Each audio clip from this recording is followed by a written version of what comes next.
12 million BC, Na'vi origins and the first Toruk Makto. Roughly 12 million years ago, a native humanoid species known as the Na'vi began to evolve on the moon of Pandora in the Alpha Centauri system, 4.37 light-years from Earth. Over millennia, they developed a rich culture attuned to Pandora's global biosphere, the deity Ewa. One Omaticaya clan's Hometree stood for over 20,000 years, and Na'vi oral history, known as the First Songs, has been recorded for at least 16,000 years. In the 9th century BC, an event remembered as Toruk, the first flight, took place. In 837 BCE, a young Na'vi named Entu becomes the first Toruk Makto, riding the Great Leonopteryx, in order to unite Pandora's clans and save the sacred Tree of Souls from a volcanic eruption. With help from allies, the disaster is averted. This ancient tale is depicted in the Cirque du Soleil show Toruk, the First Flight. Early 21st century, corporate rise and a world in flux. The dawn of the 21st century saw humanity at a crossroads. Environmental strains, overpopulation, pollution, and climate change were pushing Earth to its limits. At the same time, tech corporations were rising as global powers, often rivaling nation-states. By the mid-21st century, Earth's governments had formed the Interplanetary Commerce Administration, ICA, to regulate off-world exploitation, essentially deputizing megacorps like the RDA to lead humanity's expansion in exchange for oversight. Through it all, Earth's environment grew more desperate. Species went extinct, the last Bengal tiger vanished by 2050, and climate disasters worsened. Yet these hardships only accelerated humanity's drive outward. In 2048, the RDA unveiled plans for an ambitious space colonization program. The stage was set for the next era, where the mistakes and lessons of the 20th century would inform humanity's approach to new worlds. Late 21st century, Pandora beckons. As Earth's situation deteriorated in the late 21st century, humanity found a beacon of hope. Astronomers had long been scanning for habitable exoplanets, and between 2050 and 2077 they identified Polyphemus, a gas giant in the Alpha Centauri system, and its lush moon Pandora as candidates. Armed with exclusive mining and research rights from the ICA, the RDA began pouring resources into interstellar travel. In 2084, the ISV Bradbury Starship deployed the first unmanned probes to Pandora's surface, remote rovers that transmitted tantalizing images of jungle back to Earth. These robotic explorers confirmed a world with life and rich in a superconductive mineral called Unobtainium. Unobtainium promised to solve Earth's energy crisis, potentially serving as a room-temperature superconductor to revolutionize power grids. The late 21st century became a frantic race to reach Pandora, because Earth teetered on the brink, politically fractured and dominated by a handful of megacorporations. Resource shortages and climate migration led to short, bloody wars. In one of these conflicts, a young Marine named Miles Quaritch saw action in Nigeria, and the lessons he learned about asymmetric warfare would later shape RDA strategy on Pandora. Meanwhile, man-made ecological collapse was imminent. Mass extinction was in full swing, most large land animals gone, and most forests had been turned to desert by pollution. So Pandora represented not just profit, but survival, a chance at a new home. On the eve of the 22nd century, the first wave of human colonists prepared to depart for Pandora. Early 22nd century, colonization begins. Humanity's first forays to Pandora begin in the 2110s. According to James Cameron, the first filmed story is set roughly 35 years after the start of Pandora's colonization, implying 2119 as the arrival of the first human settlers. In the following decades, the RDA establishes a permanent foothold on Pandora. They construct the main colony base, Hell's Gate, and mining facilities in the moon's equatorial regions. Early pioneers explore Pandora's wonders. The first explorers to see the Hallelujah Mountains, Pandora's floating peaks, are awestruck, though their reports are met with skepticism back on Earth. The RDA also discovers the Pandoran atmosphere is poisonous to humans, filled with CO2 and other gases, necessitating the use of exopacks and specialized avatars for survival. During this time, small-scale encounters with the Na'vi occur. It's known that initial relations were tense, but not yet outright war. The RDA eventually funds the Avatar program, using hybrid human-Na'vi clone bodies, not only for scientific research, but originally as a way to facilitate labor and diplomacy with the Na'vi. In 2124, xenobotanist Dr. Grace Augustine arrives on Pandora. Grace becomes one of the first 20 Avatar drivers, studying Pandora's ecosystem and the Na'vi up close. By this time, full-scale mining of Unobtainium is underway, and the RDA's SecOps force protects company assets on Pandora. 2130s to 2142. Peaceful cooperation on Pandora. Back on Pandora, Grace Augustine deepens her understanding of Pandora and gains the Navi's respect. She suspects the entire moon is a living network, which she later identifies as the Pandora Neural Network, and her team's scientific outreach gradually builds goodwill with some clans. In 2136, Neytiri is born to Atukon and Moat of the Omaticaya clan. Around 2138, a crisis occurs when a mysterious illness strikes the Omaticaya and other Navi, a direct result of water contamination by RDA mining activities. Grace teams up with the spiritual leader Moat to find a cure, ultimately using an extract from a Pandoran flower to heal the sick. This act, documented in the comic Avatar, Adapt or Die, earns Grace enormous trust among the Omaticaya. Impressed by her goodwill, the clan permits Grace to establish a school to teach Navi children about humans.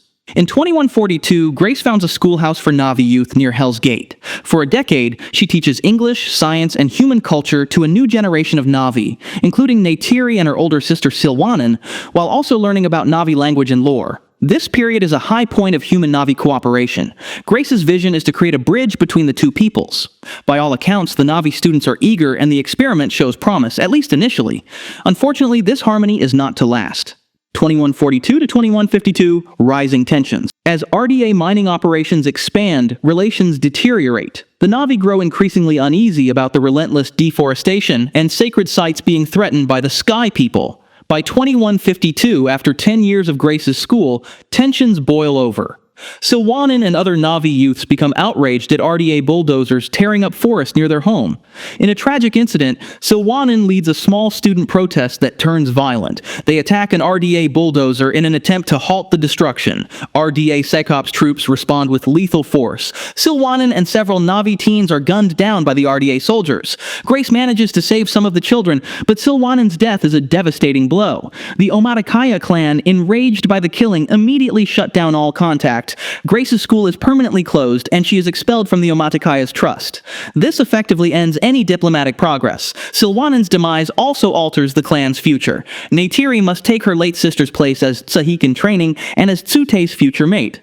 From this point on, most Navi view the humans only as dangerous invaders, not as teachers or friends. Meanwhile, conflict and chaos on Earth continue to escalate in the mid-2140s. One major conflict, an intracontinental war, erupts, and Marine Jake Sully, born 2126, serves in combat in Venezuela, where he suffers a spinal injury that leaves him paralyzed from the waist down. Around the same time, RDA Security Chief Colonel Miles Quaritch does multiple combat tours. These wars and the deteriorating environment reduce Earth to a dystopia of rogue factions and rampant violence. As Jake later notes, people will kill a person for the paper in his wallet. It's against this backdrop that an opportunity arises. The RDA's Avatar program needs a replacement driver. 2145 to 2149, Jake Sully is recruited. In 2145, Jake Sully's twin brother Tom is recruited to train for the Avatar program. Tom is a PhD scientist, and he spends 3 years preparing for the Pandora mission, befriending fellow trainee Norm Spellman in the process. However, in 2148, weeks before his departure, Tom is murdered in a random robbery, killed for the paper in his wallet. His death leaves the Avatar program short one essential driver. Because Jake is Tom's identical twin, the RDA offers Jake the chance to take his brother's place. Jake, a former Marine now using a wheelchair and struggling for purpose, agrees to the mission. He is promised the cost of an expensive spinal surgery in exchange for his cooperation. In 2148, Jake departs Earth aboard the ISV Venture Star, bound for Pandora. The interstellar journey takes 6 years with the passengers in cryosleep. During the long transit, 2148 to 2154, Earth's situation continues deteriorating. The RDA, now effectively a government unto itself, eyes Pandora not just for Unobtainium, but as a new world to colonize for humanity's survival. 2154 AD, Jake's arrival and the First Pandoran War. 2154 is the pivotal year in which the events of Avatar 2009 unfold. Jake Sully awakens from cryo on May 19th, 2154, when the ISV Venture Star reaches Pandora. Jake meets Grace Augustine and Colonel Quaritch for the first time. Grace is initially dismayed that a grunt is replacing his highly trained scientist twin, straining their relationship. Nonetheless, Jake is introduced to his avatar, a tall blue-skinned Navi-human hybrid body grown from Tom's DNA combined with Navi genetic stock. But soon, Jake takes control of his avatar and experiences Pandora's jungles in person. Alongside Grace, in her own avatar, and Norm, Jake travels out from Hell's Gate on a scientific expedition. In the forest, Jake is separated from the group when he is attacked by a Thanator. Lost after nightfall, he is beset by a pack of viper wolves and fights desperately to survive. At this critical moment, Neytiri intervenes and saves Jake, killing the creatures. Although Neytiri initially distrusts Jake, a sign from Ewa, wood sprites gathering around him, changes her mind. She brings Jake to Hometree, the ancestral home of the Unobtainium clan. There, Jake meets Neytiri's parents, Entu and Moat. The clan agrees to test Jake rather than kill him, hoping to learn more about the Sky People. Neytiri is assigned to teach Jake their ways. Over the next months, Jake lives among the Unobtainium in his avatar body, learning to hunt, speak the Na'vi language, and bond with Pandora's life forms. He trains hard to become a hunter and even tames his own Ikron. All this time, Jake secretly reports back to Quaritch and Parker Selfridge, the RDA administrator, about the Na'vi and their home, which sits atop a rich Unobtainium deposit. Quaritch pressures Jake to convince the Unobtainium to relocate peacefully, or else the RDA will forcibly remove them. This conflict weighs on Jake as he grows to admire the Na'vi. He falls in love with Neytiri and begins to question his loyalties. Jake successfully passes all the tests to become one of the Unobtainium. He is officially accepted into the clan, and that same night he and Neytiri choose each other as mates before Ewa. But Jake's reports to the RDA have already set a terrible chain of events in motion. When Jake and Neytiri awake on August 19th after their night at the Tree of Voices, they discover bulldozers plowing through the sacred site, sent by the RDA. Enraged, Jake attacks the bulldozer and tries to stop the destruction, but in doing so, he blows his cover. Colonel Quaritch immediately pulls Jake out of his avatar link. Jake and Grace are detained for betraying the company. Quaritch, having lost patience with any diplomacy, convinces Selfridge to greenlight the destruction of Hometree. Despite Grace's protests that Hometree's destruction could irreparably damage Pandora's neural network, the RDA opts for force. On August 20th, 2154, Quaritch's gunships unleash missiles on Hometree. The tree is shattered and collapses to the ground. Many Na'vi are killed in the assault, including Entu, Neytiri's father. Neytiri, witnessing her home and father fall, is devastated. In the chaos, Jake and Norm attempt to help in their avatar forms, but when the Na'vi learn of Jake's betrayal, they turn on him in anger. Quaritch's forces capture Jake, Grace, and Norm, disconnecting them. Grace is gravely wounded by Quaritch as they escape Hell's Gate. Jake knows there is only one chance to regain the Na'vi's trust. He must perform a grand symbolic act. Jake, with the help of Trudy, Norm, and a few allies, escapes to the Tree of Souls. There, on August 21st, Jake tames Toruk, the Great Leonopteryx. By riding the fearsome Toruk, Jake becomes Toruk Makto, a figure of Na'vi legend. He swoops down to the refugees of the Unobtainium, and this act convinces Neytiri and the clan to accept Jake again. He pleads with Moat to help save Grace's life by transferring Grace's human consciousness into her avatar body at the Tree of Souls. They perform the ritual that night, but the injuries are too severe. Grace dies in Jake's arms, though not before telling him she is with Ewa. As the RDA prepares a final assault to annihilate the Na'vi resistance, Jake and Neytiri unite 15 Na'vi clans from across Pandora's regions, forest, plains, and aerial tribes, to stand against the humans. At dawn on August 23rd, 2154, the RDA launches a massive offensive against the sacred Tree of Souls, intending to destroy the Na'vi's spiritual heart. Miles Quaritch leads a fleet of gunships to drop bombs on the tree. Jake, atop Toruk, coordinates the Na'vi defense. A fierce aerial battle ensues over the floating mountains and forest. The Na'vi, with their dire horses, Ikron, and dozens of clans, suffer heavy losses against the RDA's mechanized forces, but then Pandora itself intervenes. Ewa answers Neytiri's prayer by sending wildlife, Titanotheres and swarms of banshees, to attack the human forces. During the battle, Trudy is shot down and killed, as is Sute. Quaritch, in his AMP suit, faces Jake and Neytiri on the ground. In the final showdown, Quaritch nearly kills Jake by breaching his avatar link unit, but Neytiri intervenes and kills Quaritch with 2 arrows to the chest. The Na'vi win the battle. In the aftermath, the defeated RDA personnel are expelled from Pandora. Scores of human soldiers and workers are forced to march to the shuttle transports under Na'vi guard, leaving the moon for good, with the exception of a few trusted scientists like Norm who are allowed to stay. At the Tree of Souls on August 24th, Jake records one final video log and then undergoes the ritual of consciousness transfer, permanently moving his mind into his avatar body. 2155 to 2164. Aftermath. With the RDA gone, the Na'vi enjoy a brief time of peace. Jake, now leader of the Unobtainium, works to unite the scattered clans and help them recover from the war. The Unobtainium relocate away from the destroyed Hometree. For a time, they set up a temporary home in the Hallelujah Mountains near the abandoned Hell's Gate facility.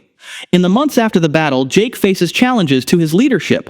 In September 2154, as seen in Avatar The Next Shadow, a rival named Arvok, manipulated by his parents who resent Jake's leadership, attempts to assassinate Jake in a ritual duel. Jake is injured and poisoned, but Moat manages to cure him with a sacred antidote, and the conspirators are exiled from the clan. Through this episode, Jake earns a deeper respect from the Unobtainium, having survived the challenge without resorting to harsh retribution.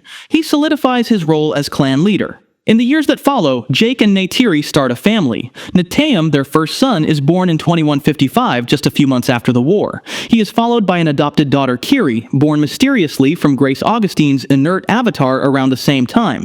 Jake and Neytiri raise Kiri as their own. Their second son, Loak, is born about a year later, and some years after that, a second daughter, Tuktere, is born in 2163.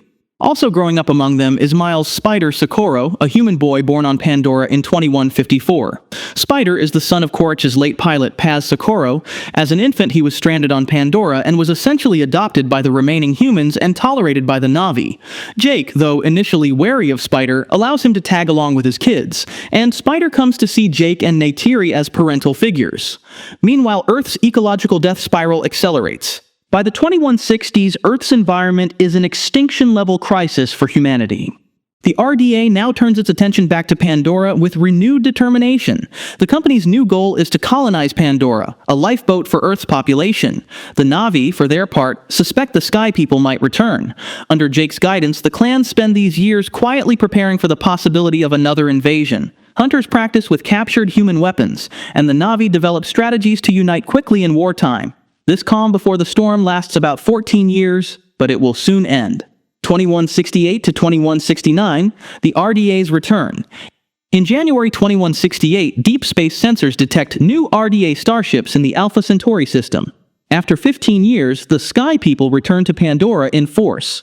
Jake and Neytiri are on a date when they see a fiery object streak across the sky, the incoming RDA fleet entering orbit.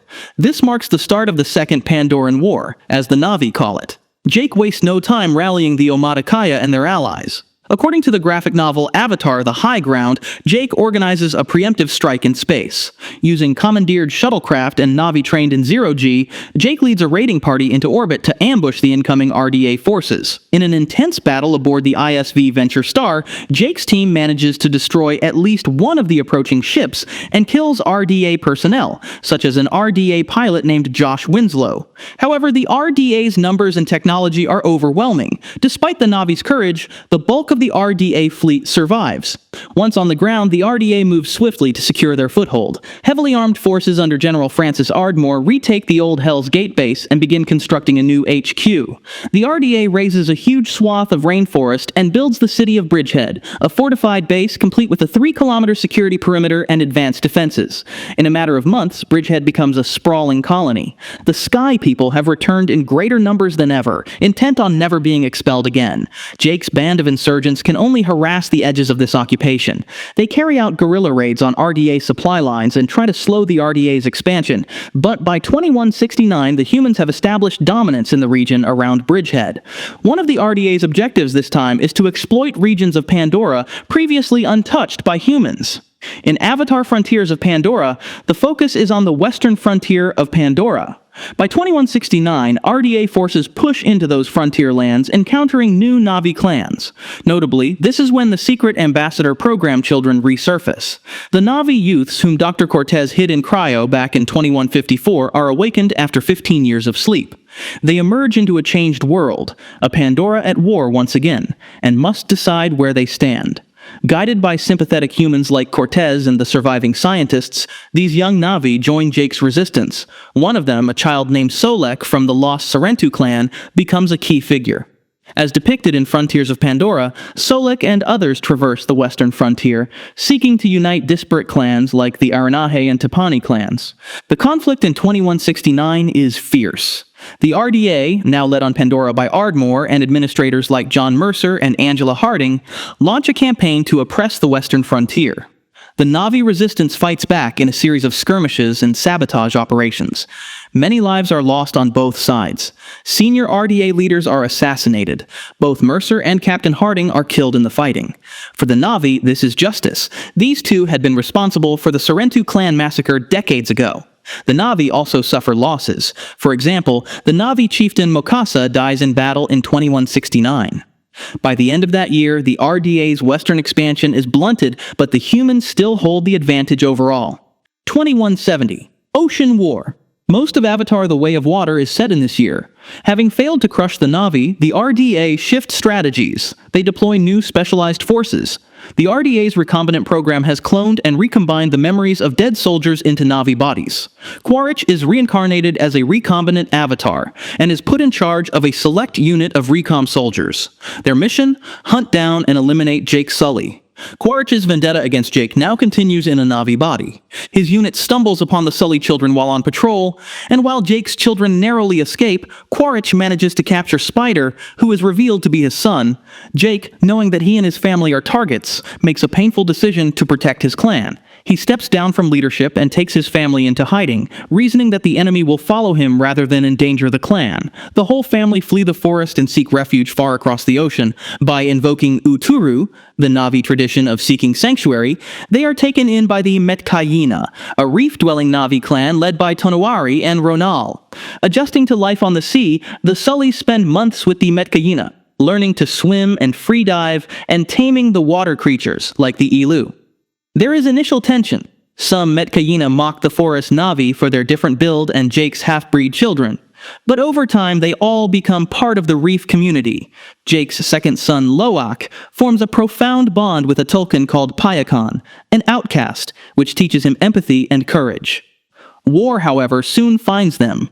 Frustrated at being unable to locate Jake, Quaritch traces his path to the eastern seaboard with Spider as his reluctant guide.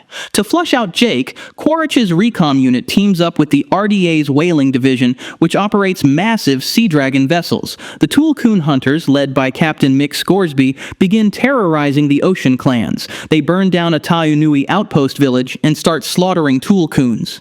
The RDA's aim is twofold: smoke out Jake and exploit a newly discovered Pandoran resource called Amrita. This is a golden liquid that halts human aging indefinitely, and one jar is worth far more than a kilogram of Unobtainium.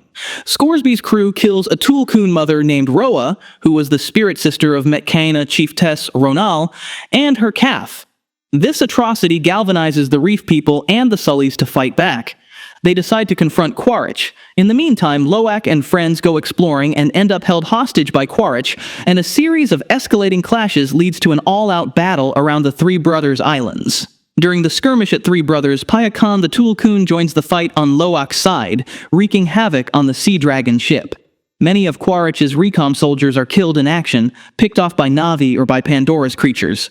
The Na'vi suffer a heartbreaking loss as well. Neteyam is shot and killed while rescuing his siblings from Quaritch's team. The climactic duel comes down to Jake versus Quaritch once more. On the sinking wreck of the Sea Dragon, Jake and Neytiri fight Quaritch to save their remaining children. Neytiri even captures Spider and holds a knife to him, nearly killing the boy to force Quaritch to stand down. In the end, Quaritch is overpowered and loses consciousness, left drowning in the depths while Jake escapes. Jake himself nearly blacks out but is saved by Loak and Payakan. Nearby, Spider cannot watch his father die. The boy rescues Quaritch, dragging him to safety, but Spider refuses to go with him and reunites with the Sullys instead. Quaritch, defeated, flies away alone to fight another day. With the immediate threat gone, Jake and his family return to the Metkayina village to mourn and regroup. Neytiri and Jake bid farewell to Neteyam in a traditional Metkayina ceremony, encasing his body in water and song. Afterwards, Jake approaches Tonawari and Ronal to pledge himself and his clan to the Metkayina, declaring that the reef is now their home too. Having originally intended to leave to keep danger away, Jake realizes that running is futile. Instead, they will stand and fight the RDA alongside their ocean brethren. 2169 and beyond. The upcoming Avatar Fire and Ash will pick up almost immediately where the Way of Water left off. The introduction of a new evil and antagonist in Varang looks set to shift the setting of the story again. Varang is the leader of the Ash people and her clan lives in the shadow of a volcano. So Jake Quaritch and the rest of the characters look set to renew tensions amid active tectonics, magma flow this time around, but also at sea and in the lush jungle again. And beyond that, assuming there are more installments in Cameron's universe, Avatar 4 and 5 are rumored to jump forward in time at least 6 years, and it looks like the Na'vi and Earth are scheduled to collide in these tales. In this unified Cameron cinematic universe, the future of both Earth and Pandora hangs in the balance.